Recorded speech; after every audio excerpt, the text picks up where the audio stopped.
السلام علیکم ورحمۃ اللہ وبرکاتہ۔ بسم اللہ الرحمن الرحیم۔ برادران اسلام، الحمدللہ ہماری بات کا سلسلہ یہاں تک پہنچا تھا کہ ابرا اور اریاد کے درمیان لڑائی ہوئی۔ ابرا اور اریاد نے ایک دوسرے سے مشورہ کیا کہ ہم اپنے ایک دوسرے کے آباش کیوں مروائیں، ہم آپس میں لڑائی کرتے ہیں، جو بچ جائے گا وہ بادشاہ بن جائے گا۔ تو ابرا اور اریاد کے درمیان ایک زبردست قسم کا مقابلہ ہوا، اور اسی طریقے سے اریاد نے مقابلے کے دوران ایک زوردار بھرپور طریقے سے وار کیا تو ابرا کی ناک کٹ گئی۔ جب اس کی ناک کٹ گئی تو اس وجہ سے اس کو ابرا کا آشرم یعنی کہ اس کا لقب تھا ناک کٹا ابرا۔ تو ابرا نے زوردار بھرپور طریقے سے وار کیا تو اریاد مارا گیا۔ جب اریاد مارا گیا تو فلہذا ابرا جو تھا وہ بادشاہ بن گیا۔ اس نے اپنی قوم کو، اپنے قبیلے کو اور اپنی فوج کو حکم دیا کہ اب بھی میری بات مانو، میری اطاعت کرو، چونکہ میں بادشاہ بن گیا ہوں۔ بادشاہ قیصر کو جب پتہ چلا تو اس نے کہا کہ انہوں نے کیا کیا، میں نے ان کو بھیجا تھا کہ جا کر ابو نواز کا تختہ الٹو، اس کے ساتھ لڑائی کرو، اس نے اتنے لوگوں کو جو ہے وہ خدود خندقوں میں ڈال کر اس نے جلا ڈالا ہے، تو اس کے ساتھ لڑائی کرو، یہ آپس میں لڑ پڑے ہیں۔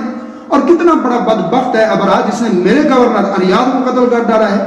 تو اس نے قسم اٹھائی، اس نے کہا واللہ خدا کی قسم میں ایک بہت بڑا عالی شان لشکر لے کر جاؤں گا یمن کی طرف، اور ابرا کو جا کر وہاں پر مٹی مٹی کر دوں گا، ابرا کے سر کے بالوں میں مٹی ڈالوں گا اور وہاں جا کر اس کو سزا دوں گا۔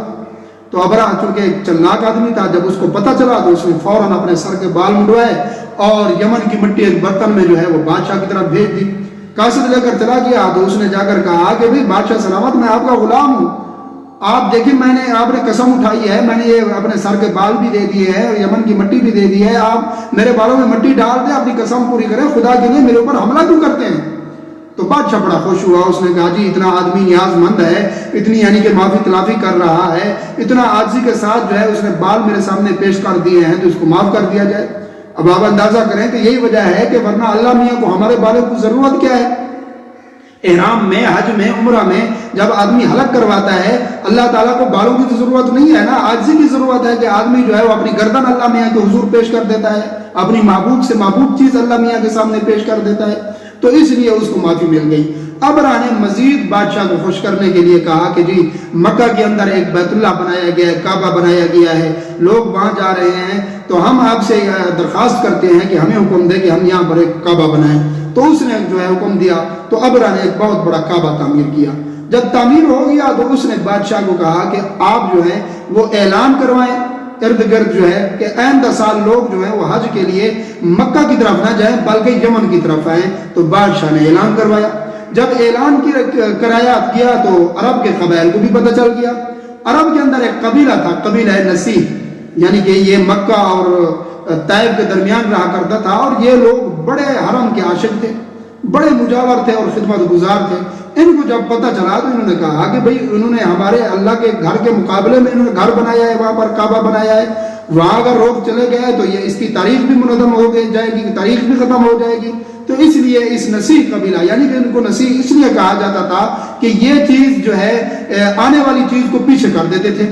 جس طرح اب یعنی کہ محرم الحرام کا مہینہ، یہ حرمت والے مہینے، یہ حرمت والے مہینوں کو بدل کر جو ہے وہ آگے پیچھے کر دیتے تھے، یعنی کہ حرمت والا مہینہ رجب ہے، پھر اس کے بعد ذی القعدہ ہے، ذی الحجہ ہے، محرم ہے، یہ 4 مہینے تھے۔ جب ان کے درمیان لڑائی کا وقت ہوتا تو وہ قبیلہ نسیح کے پاس آتے تو قبیلہ نسیح کہتے کہ کوئی بات نہیں، اگر محرم ہے تو اس کو سفر کر دیتے، تو وہ سفر کر دیتے تھے، پر لڑائی لڑتے تھے۔ اتنی یعنی کہ دن جو ہے وہ عرب خاموش تو نہیں رہ سکتے تھے، لڑائی کے بغیر تو ان کو گزارا نہیں ہوتا تھا۔ ان کے درمیان ایسی بھی لڑائیاں ہوئی ہیں کہ بھئی تمہارے درختوں سے چڑیا اڑ کر میرے درختوں کے پاس آئی ہے، تو یہ زیادتی کیوں؟ اس وجہ سے بھی لڑائی ہوئے، سینکڑوں آدمی قتل ہو گئے۔ تو اس لیے قبیلہ نسیح کہا جاتا تھا کہ یہ جو ہے چیزوں کو بدل دیتے تھے، اللہ کے مہینوں کو بدل ڈال دیتے۔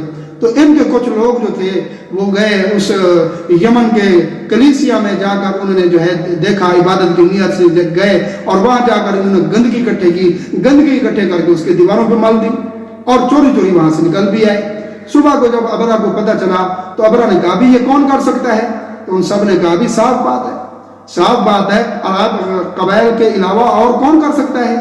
اور کسی آدمی کو اعتراض بھی نہیں ہے، یہ تو قبائل عرب کے لوگوں نے کیا ہوگا۔ تو تحقیق سے پتہ چلا کہ یہ نسیح والوں کا کام ہے۔ تو ابرا نے کہا کہ بھئی اب میں اس کعبے کو منہدم کروں گا، ختم کروں گا۔